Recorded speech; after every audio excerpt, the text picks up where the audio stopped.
राधे राधे। आप सभी का अमृत कथा कहानी चैनल में स्वागत है। आज सुनेंगे ठाकुर जी और एक लड़की की अनोखी कहानी। एक लड़की थी जो भगवान श्री कृष्ण की अनन्य भक्त थी और वह वृंदावन के पास में ही रहती थी। बचपन से ही कृष्ण भगवान का भजन करती थी, भक्ति करते करते बड़ी हो गई। भगवान श्री कृष्ण की कृपा से उसका विवाह भी श्री धाम वृंदावन में किसी अच्छे घर परिवार में हो गया। विवाह होकर पहली बार वृंदावन गई, पर नई दुल्हन होने के कारण वृंदावन में कहीं जा न सकी और थोड़े दिनों बाद वापिस अपने मायके चली गई। और वह दिन भी आया जब उसका पति उसे लेने उसके मायके आया। अपने पति के साथ वह फिर वृंदावन पहुंच गई। वृंदावन पहुंचते पहुंचते उन्हें शाम हो गई।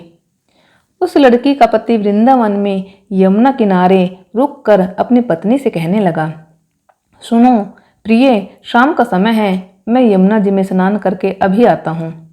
तुम इस पेड़ के नीचे बैठ जाओ और सामान की देख रेख करना। मैं थोड़े ही समय में आ जाऊँगा, यहीं सामने ही हूँ। कुछ लगे तो मुझे आवाज़ दे देना। इतना कहकर उसका पति स्नान करने चला गया और वह लड़की पेड़ की छाया में अकेली ही बैठ गई। अब उस लड़की ने एक हाथ लंबा घूंघट निकाल रखा था, क्योंकि गांव है, ससुराल है, और वहीं बैठ गई। मन ही मन विचार करने लगी कि देखो ठाकुर जी की मुझ पर कितनी कृपा है। उन्हें मैंने बचपन से भजा और उनकी कृपा से मेरा विवाह भी श्री धाम वृंदावन में हो गया। मैं इतने वर्षों से ठाकुर जी को मानती हूँ, परंतु अब तक उनसे कोई रिश्ता नहीं जोड़ा। फिर वह लड़की बैठी बैठी सोचती है कि इस समय ठाकुर जी की उम्र क्या होगी। लगभग 15-16 वर्ष के होंगे और मेरे पति की उम्र 22 वर्ष है। मेरे पति से ठाकुर जी थोड़े छोटे हैं, इसलिए मेरे पति के छोटे भाई की तरह हुए और मेरे देवर की तरह, तो आज से ठाकुर जी मेरे देवर हुए। अब तो ठाकुर जी से नया संबंध जोड़कर बड़ी प्रसन्न हुई और मन ही मन ठाकुर जी से कहने लगी, देखो ठाकुर जी, आज से मैं तुम्हारी भाभी और तुम मेरे देवर हो गए।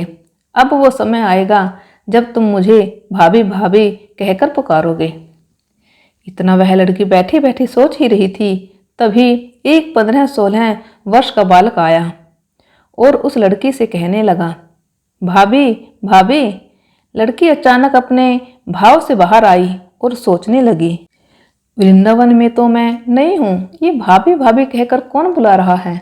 नहीं थी, इसलिए वह लड़की अपना घूंघट उठाकर नहीं देखती है, क्योंकि अगर घूंघट उठाकर देखा तो गांव के किसी बड़े बूढ़े ने देख लिया तो बड़ी बदनामी होगी। अब वह लड़का बार बार कहता है, परंतु वह लड़की उत्तर नहीं देती है।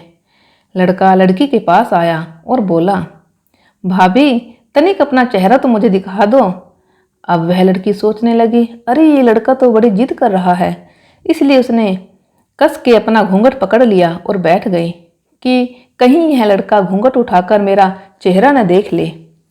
लेकिन उस लड़के ने जबरदस्ती घूंघट उठाकर चेहरा देखा और भाग गया।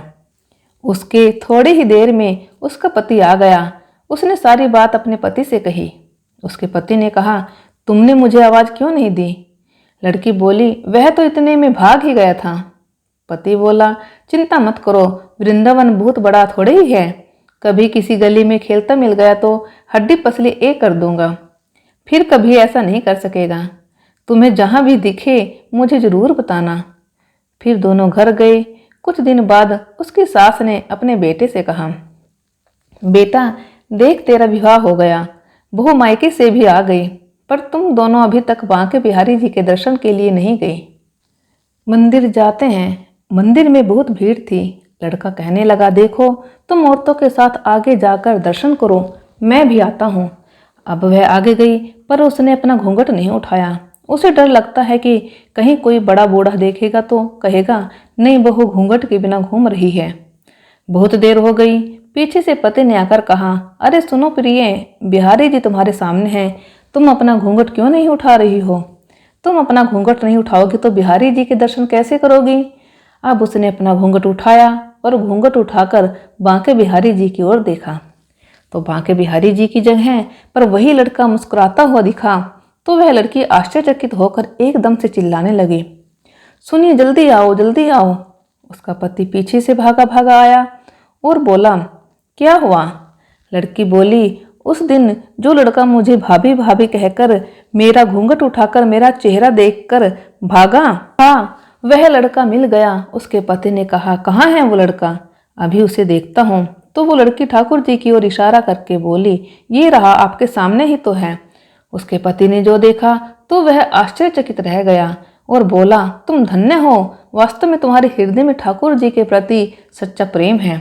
मैं इतने वर्षों से वृंदावन में ही रहता हूँ, परंतु मुझे आज तक इनके दर्शन नहीं हुए, और तुम्हारा भाव इतना ऊंचा और सच्चा है कि बिहारी जी ने तुम्हें साक्षात दर्शन दिए।